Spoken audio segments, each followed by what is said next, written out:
This week I'm checking out Terminal Velocity, another one of those games where I used to play the shareware version to death as a kid. In this case, like many other games of the past, that shareware edition allowed you to play the first episode of 3, which gave you 9 total levels. I used to really enjoy it because there were 3 different styles to the 3 planets you traversed, but as I played what was called the registered version after purchasing it a while back, I started realizing that the shareware version gave me all the entertainment that I really needed from the game. Let me explain. First off, I'm sure there's a story involved around here somewhere, but I don't quite know what it is. The closest you get to a plot is when starting a new planet, you're giving a small briefing on what must be done, whether it be blowing up a secret weapon or a power source, or whatever thing it tells you to do. There's more to each thing other than this, but that text scroll is slow and the field it displays it in could be bigger, so you might just hit space to move on to the enemy craft and emplacements that you'll encounter on said planet. Once this is all done, you're zoomed right into the cockpit. Well, actually, first you get some CGI scenes, but nowadays they don't look particularly well. For its time, I'm sure they look fantastic. The shareware version didn't have these nifty videos, so I can't really say for sure how I felt as a kid seeing them. The flying itself is where the game shines though. You have full control over your aircraft, including speed, direction, and best of all, the weapons. Controlling it is easily customizable in the options, and although as a kid I used to play with a joystick, trying to get a modern controller to work properly is a nightmare. So I just messed around with the key configuration until I found something I found comfortable. The only catch with controlling your craft is that you cannot fully stop or reverse, which makes sense since you're flying. Of course, much of the game is going to revolve around you destroying your enemies and other mission objectives. Enemy aircraft is always harassing you, and their shape, speed, and weaponry varies depending on the craft chasing you. On rare occasions, they can drop weapons or other power-ups when they're destroyed. That's a bigger incentive for you to actually attack them. Other than the whole, them trying to blow you up factor. So what kind of weaponry do you get? Kick-ass cannons, missiles, or plasma beams? Not really. Here's one of my main complaints about Terminal Velocity. The weaponry, especially the ones with limited shots, are fairly useless to use. There's 2 laser-type weapons, the Starting PAC and the Purple RTL. And each of these have infinite ammo, in which they'll shoot 1 laser at a time in rapid succession. Both of these can be upgraded, however, in that they'll have limited shots where they fire 2 blasts simultaneously. If you can pick up a subsequent power-up while these are upgraded, they'll turn into a shot that fires 4 lasers at the same time instead of 2, without burning through more ammo. This is a nice feature, especially if you did what I did and hoard quad-shot RTL ammo for the bosses. But there's other special ammo that you can find. The ion blasts have some power, but fire in a square-like pattern, in which they'll fire up, down, left, right, and center. It's horribly inaccurate, and nice if you're fighting a crew of enemies and want to scatter the numbers by essentially peppering them with bullets. If you're trying to target a solo craft, you'll be wasting a ton of ammo before one shot actually lands.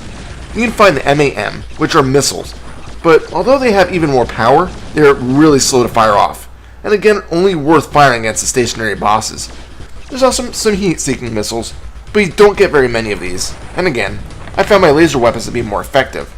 This is a bit disappointing in a game like this, as I would have loved to see more armaments that did more damage. Although, I did forget the weapon simply called DAM, and it's almost like a smart bomb that doesn't do as much damage as it sounds like.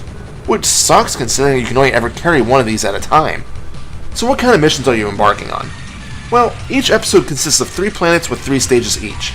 I'm sure you can do the math. Each planet ends with a boss, but there's other stuff you must do in between. This is designated by the NAV section on your HUD. It gives you a clue on what your current objective is. CHQ means you just simply need to fly through a checkpoint. TGT designates a specific target or targets that need to be destroyed. TUN signifies a tunnel you must fly through. EXT means you need to exit the tunnel, which is one of those moments. DUN tells you that you can fly to the extraction point, in which your aircraft will warp to the next stage. The minimap also helpfully tells you which direction you need to be heading in for your objective, along with any enemies, tunnels, or power-ups that are within range. You will be using this a lot, as the maps are huge, and you can get disoriented easily, especially on the flatter maps that lack mountains or other recognizable landmarks. I'm not sure if there's actually a map border or if the stage just loops though. I'm assuming the latter. That's really all I have for the gameplay. It's pretty simplistic yet fun, until you get to the later planets and realize that the game starts losing steam. The planets don't look as unique, and other than difficulty, there's really a lack of new dangers with enemy jets. In fact, I found that I think I enjoyed the very first planet the most. Something about flying around a set of green valleys dodging mountains and blowing up trees is more enjoyable than a bland desert field with almost nothing worth shooting. Yeah, the volcanoes are kinda nice looking, and I think it was the 5th planet, but it's still nothing new in terms of fresh ideas, which is a shame because I had a ton of fun with the game as a kid.